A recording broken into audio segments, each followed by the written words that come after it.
Greetings. Happy Valentine's Day for everyone, and also happy Ash Wednesday, if you can say that. That's a great confluence of two interesting cultural and religious holidays that seem to clash. If you add that on top of my son's 18th birthday today, which he has a very cool birthday, Valentine's Day of 2000, so he turns 18 today. That's a great celebration in our house. And yeah, we've already started the process. So, hope you have a good, reflective, celebratory day. For some, Valentine's Day is a very difficult day. And then for others, it's a celebration of some of the beautiful gifts that God has given to you. And so, yeah, I'm reminded of the passage in Romans to grieve with those who grieve and to celebrate with those who celebrate. And so that's what we try to do with some of these holidays that are sometimes difficult for people in the midst of cultural celebration. Okay, that's a small soliloquy. That's for free. You didn't pay for that part of the class. I thought I'd do a lecture today to bring some of the course material together as you've been reading and processing, have taken your exam. I wanted to bring some of the ideas together as we talk about biblical and practical peacemaking and move towards the more practical side of peacemaking. And when we talk about Israel and Palestine in your group project, and then also when we talk about race. And those are just two illustrations or examples of conflicts that peacemaking practices can be applied to. So what I wanted to do is just bring some of the ideas together so far in the class. What you've done is you've read Glenn's article on the Sermon on the Mount, the 14 Triads, along with some different interpretations of the Beatitudes from Bonhoeffer, Willard, and Stassen. And what I wanted to do with those articles is to bring your attention to the applicability, I guess, is how I'd like to say it, of the Sermon on the Mount. That it's not an oppressive moral standard that you have to live into, nor is it a passage of for some other time and some other people in their relationship with God, our dispensationalist theology, but it's actually what Glenn says, grace-based initiatives in how to live into the kingdom of God, especially in our relationships. And so, as you can see, I used the Glenn Stassen's interpretation of the Sermon on the Mount kind of as a place to plant our flag. You don't have to agree with that interpretation. I just want our class to be thinking more in lines of how do we move out in grace and take up practices that move towards peace. You will see, or you saw in my article on Willard, Stassen, and Bonhoeffer, that I actually side with Willard on the interpretation of the Beatitudes, but then Willard moves towards virtue theory in the rest of the Sermon on the Mount, and has a dyadic interpretation that I don't quite agree with. It seems to theorize the Sermon on the Mount a little more than make it practical. And so here on this point, I haven't done this yet, but I want to turn our attention backwards a little bit to that article, and I want to draw out principles in the 14 triads. And so I talked to Glenn about principalizing these initiatives that he talked about. He didn't like that idea too much, but I think that it's a great way to think about these triadic initiatives, and so that we can apply them to different contexts that are not necessarily direct addressed in the ancient world, and that might come up. So here's what I've tried to do. I've tried to summarize the Sermon on the Mount and the 14 triads into a few different principles. The first principle that I want to highlight is inclusion. The principle of inclusion includes the Beatitudes. Of course, that's Willard's interpretation. It includes loving our neighbor and loving our enemies as ourselves. That is, that our ethics should pay attention to the marginalized in society, as well as well as those that are near to us that we naturally think are our neighbors. And in this principle, the kingdom of God is shockingly available to a wider swath of people than what we traditionally imagine. And this is an important prophetic word to us, especially in evangelical culture, where we tend to define the boundaries of the kingdom of God and who's in and who's out very narrowly. The second principle in the Sermon on the Mount is the principle of reconciliation. And there are several passages that allude to this, and several triads that allude to this.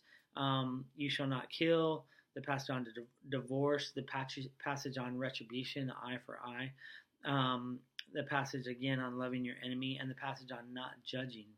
The practices of reconciliation in these passages are, of course, the command to be reconciled, to turn the other cheek, the Walter Wink article of taking creative avenues, looking for a third way to both, one, address an injustice, and then two, to maintain your dignity and your humanity in conflict and oppression. So, and then also loving and praying for your enemies. And then the fourth one of reconciliation, which I think is one of the most important ones, is the first step is to take the log out of your own eye and to self-examine instead of examining the person that you're in conflict with first. So that's so we have inclusion, we have reconciliation. The third principle is integrity, that the outside matches the inside. And of course, Jesus talked about this quite a lot through the pages of the Gospels. That there is traditional righteousness, and we talk about giving alms, prayer, fasting, not committing adultery, not swearing falsely, and then you have practices of integrity. That's removing the temptation, just letting your yes be yes and your no be no, and then practicing your faith with sincerity, not to gain the attention of others. I want to take a moment just to say the letting your yes be yes and your no be no. If you are a parent of a teenager, you know how difficult this is for teenagers to say yes or no. My son, I love him to death, but he says, I don't know if he means no, and he says maybe if he means yes. And I try to help him, of course, with this principle, but we all need to work on just letting our word speak for itself, saying yes and no. The last principle that I want to highlight is the principle of working toward justice and righteousness with an eternal perspective. And so there are several passages that talk about this as well, storing up treasures in heaven, not serving two masters, not giving our holy things to dogs.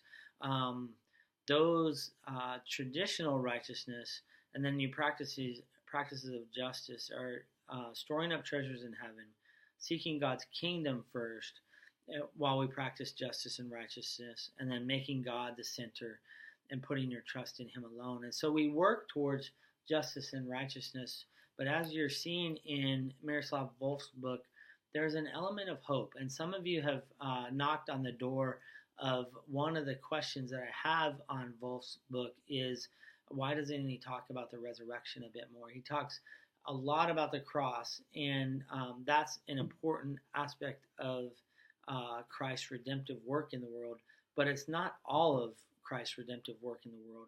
The resurrection is the fundamental anchor of our hope. And so, and this is what the Apostle Paul, anytime he talks about hope, he talks about the resurrection. And so when we work we're supposed to be the kind of people as followers of Christ who can work for justice and righteousness, maybe not see it all happen at this moment, but then we can still hold out hope that God will set the world right in the new heavens and the new earth. And so those are just a few of the different principles that I wanted to highlight in the 14 triads, because they are the anchor to what we talk about peacemaking, especially in the 10 practices of peacemaking. So those are kind of bringing together. I want to say something a little bit about exclusion and embrace. As you see in my comments, I try to read through everybody's posts in the forum and the discussion after your quizzes. Sometimes I'll respond to them in one broad swath. Other times, like this past week, I try to give a response to each of you on your reflection. And so, but you'll notice a theme if you read my responses or seen a few of them of Miroslav Volf's book. And so I'm just going to highlight a couple of those here. One of the things that I notice in Volf's book is when he talks about exclusion, he talks about it in two ways. The first way is in a positive way. That is exclusion as it relates to your identity. And what I mean by that is when we have a strong sense of ourself, that means that we also have a strong sense of another. That there are boundaries around ourselves and there are boundaries around another that we don't blend together. And we can make ourselves distinct. This is what Henry Cloud talks about in his books, Changes That Heal, and Boundaries. And so there's a strong sense and a good sense of exclusion in that we don't allow people to cross inappropriate boundaries in our lives, and a sense of identity. You'll also see that I think that identity is one of the fundamental questions that our culture is struggling with, and so we're trying to find it in all kinds of locations, and that's causing a lot of difficulty, both psychologically and spiritually, and sometimes even physically, as we try to look for our identity in all these different places. So that's an important aspect of exclusion that's positive, that can lead us to a meaningful acts of love and justice. And what I mean is when you have a sense of yourself and when you have a sense of the other that's distinct from you, love becomes more meaningful when you cross boundaries, and when you reach out to another, even though they're different and distinct from you. And so I think that's what Volf gets at when he's talking about the Trinity and God's nature being love, and that's how we act because that's who God is. And so if we have a strong sense of ourselves and we have a strong sense of the other, then love becomes more meaningful and our works towards justice becomes more meaningful because we're acting out of those ideas toward another, toward a neighbor. And our definition of a neighbor keeps expanding, as Jesus talked about in the Good Samaritan story. And so that's an important concept. The difficult part of exclusion and the negative part of exclusion is when we exclude others so that we can feel comfortable. That is, we don't allow the voices of others into our own life to help shape it. So we're fundamentally trapped inside of our cultural lenses and confirmation bias with those who agree with us and those who look like us.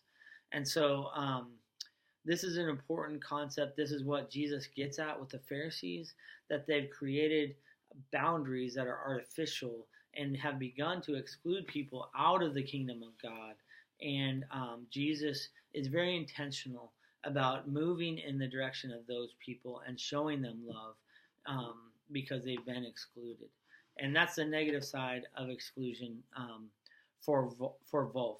And of course, I love his picture of the four parts of an embrace, and especially the opening of the arms, the embrace of the other person in an act of love, and then the letting go of the other person so that they can be all that God created them to be. So those are some of the themes. The one, I have a few quibbles, but the one quibble that a lot of you have raised in your post is that Volf seems to, when he talks about the victim repenting, he seems to place blame for oppression on the victim. And I think what he wants to do is he wants to say that we all are responsible for our responses. And our responses when we are oppressed can take sinful trajectories. That's what Martin Luther King Jr. was talking about when he said we don't want to commit nonviolence because it impacts the humanity of the person that we're treating violently, but it also impacts our humanity. And so Volf is trying to raise awareness of the way our sinful trajectories can happen if we respond wrongly to oppression. But I want to be very, very careful because throughout history, sometimes Christianity has been used to keep the oppressed under the thumb of the powerful. And so I want to be very careful of that. And sometimes I feel like Volf tends to maybe talk about that a little too much and not talk enough about bringing the oppressors to justice. And so that's one little quibble that I have. I look forward to reading your second reflections on exclusion and embrace. And then I will again post another lecture probably towards the end of this week that talks about how do we bring love and justice together. And we'll look at the Gospel of John together.